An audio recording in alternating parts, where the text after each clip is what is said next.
اعوذ باللہ من الشیطان الرجیم بسم اللہ الرحمن الرحیم ولما جاءهم كتاب من عند الله مصدق لما معهم وكانوا من قبل يستفتحون على الذين كفروا فلما جاءهم ما عرفوا كفروا به فلعنة الله على الكافرين بئس ما اشتروا به أنفسهم أن يكفروا بما أنزل الله بغيا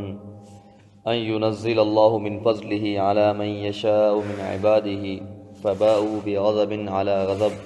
وللكافرين عذاب مهين۔ سورۃ البقرہ آیت نمبر 89 اور 90۔ ولما اور جب جاءہم آئی ان کے پاس کتاب من عند اللہ کی طرف سے، مصدق تصدیق کرنے والی، لما اس کی جو معہم ان کے پاس تھا، یعنی اللہ کی طرف سے جب قرآن مجید نازل ہوا محمد الرسول اللہ صلی اللہ علیہ وسلم کی طرف، بنی اسرائیل کا تذکرہ تسلسل کے ساتھ چل رہا ہے، یہودیوں کی مختلف عادتیں، بد خصلتیں بیان کی جا رہی ہیں، اور یہ بات کہنے کا مقصد یہ ہے کہ آگے وَكَانُوا اور تھے وہ من قبل اس سے پہلے یستفتحون فتح طلب کرتے علی الذین ان لوگوں کے خلاف کفروا جنہوں نے کفر کیا،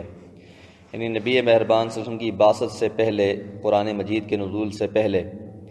یہی لوگ جو یہودی تھے، مدینہ میں آباد تھے،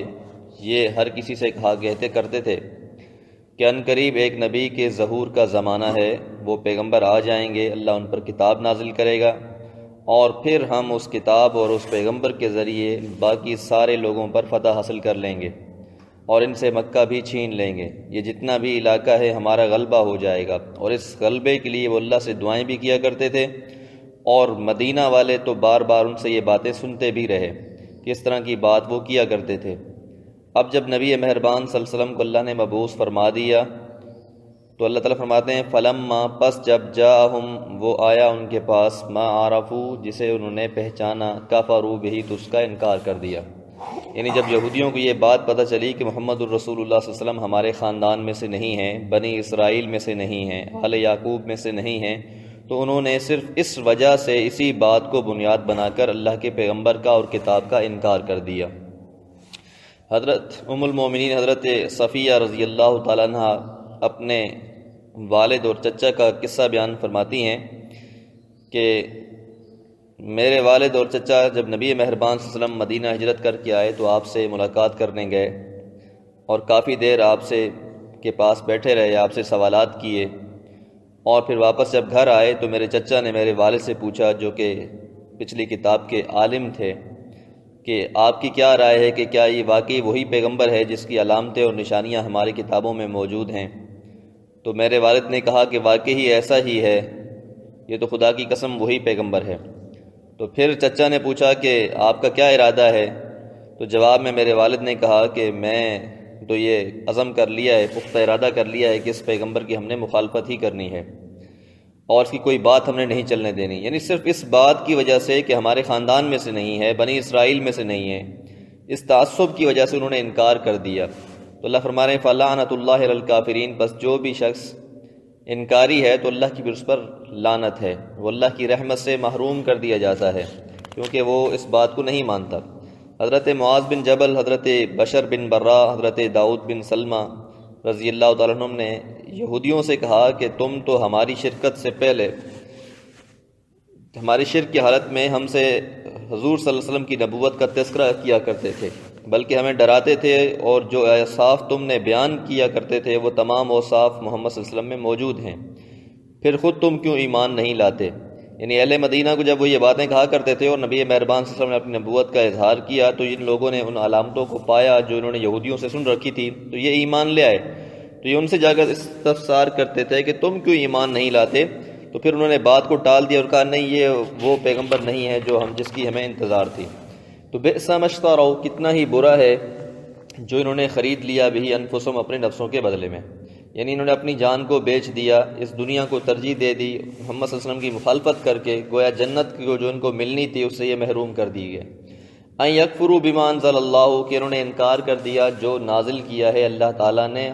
باغین سرکشی کی وجہ سے، عداوت اور سرکشی کی بنیاد پر انہوں نے انکار کر دیا۔ ان ینزل اللہ، یقیناً اللہ تعالیٰ نازل کرتے ہیں من فضل ہی، اپنے فضل کو، علی من یشاء، جس پر بھی چاہتے ہیں، من عباد ہی، اپنے بندوں پر۔ تو ان کو اعتراض یہ تھا کہ محمد صلی اللہ علیہ وسلم پر کیوں نازل ہو گیا ہے۔ فباؤوا بغضب علی غضب، بس یہ غضب در غضب ہی پلٹے۔ اس سے پہلے یہ کیونکہ موسیٰ علیہ السلام کو مانتے تھے، جب اللہ نے حضرت عیسیٰ علیہ السلام کو نبوت عطا فرمائی تو انہوں نے اس وقت بھی انکار کر دیا تھا ماننے سے، حالانکہ وہ تو بنی اسرائیل میں سے ہی تھے اور انہوں نے نہیں مانا۔ لیکن جب محمد صلی اللہ علیہ وسلم کو بھی نبوت ملی اور پھر اس کا بھی انکار کر دیا تو غضب در غضب ان پر مسلسل ان پر اللہ کا غضب ہوا، اللہ تعالیٰ کی طرف سے جو نعمتیں تھیں ان سے چھین لی گئیں۔ اور کیسی چھینی گئیں کہ یہودی مدینہ میں آباد تھے، نبی مہربان صلی اللہ علیہ وسلم نے ان کے ساتھ بہت سے معاہدے بھی کر رکھے تھے، لیکن انہوں نے دغا کیا، انہوں نے ان کی خلاف ورزی کی، اور پھر رسول اللہ صلی اللہ علیہ وسلم نے ان کو مدینہ سے نکال دیا۔ پھر یہ خیبر میں جا کے آباد ہوئے، وہاں پر بھی مسلمانوں کے خلاف، اسلام کے خلاف سازشیں کرنے لگے۔ پھر نبی مہربان صلی اللہ علیہ وسلم نے خیبر پر حملہ کیا اور وہاں سے بھی ان کو نکالا، اور پھر ان کے ساتھ ان کو جزیہ دے کر رہنے پر مجبور کیا۔ اور پھر اس وقت سے لے کر 1948 تک ان کے پاس کوئی ریاست نہیں تھی، کوئی حکومت نہیں تھی، یہ مختلف ملکوں میں چھوٹے چھوٹے اس میں بٹے ہوئے تھے، رہ رہے تھے۔ تو یہ اتنا غضب تھا اللہ کا کہ 1400 سال تک اسی طرح رہتے رہے۔ پھر انہوں نے 1948 میں اسرائیل کے نام سے ان یہودیوں نے ایک ملک بنایا، اور جس نے آج بھی فلسطین کے بہت سے علاقے پہ قبضہ کر رکھا ہے۔ تو یہ وہی لوگ ہیں، ان کی عداوت مسلمانوں سے واضح ہے، اور اللہ تعالیٰ واضح طور پر قرآن مجید میں ارشاد فرماتے ہیں کہ یہ کبھی بھی آپ سے راضی نہیں ہو سکتے، الا یہ کہ آپ لوگ اپنا دین چھوڑ دیں اور پھر ان کا دین اختیار کر لیں، تو پھر ممکن ہے، وگرنہ نہیں۔ اور ان کے دین کی حالت یہ ہے، یہ اتنے متعصب ہیں اپنے دین کے بارے میں کہ کوئی بھی شخص ان کے دین کو قبول بھی نہیں کر سکتا۔ جس طرح ہمیں ایک اسلام قبول کر لی جاتا ہے، لوگ عیسائی بن جاتے ہیں، عیسائی مذہب اختیار کر لیتے ہیں، لیکن یہودیت میں بالکل ایسی گنجائش نہیں ہے۔ جو نسلی طور پر یہودی ہوگا، خاندانی طور پر یہودی ہوگا، صرف اسی کو یہودی تسلیم کیا جائے گا، کوئی بھی شخص یہودی دین کو قبول نہیں کر سکتا۔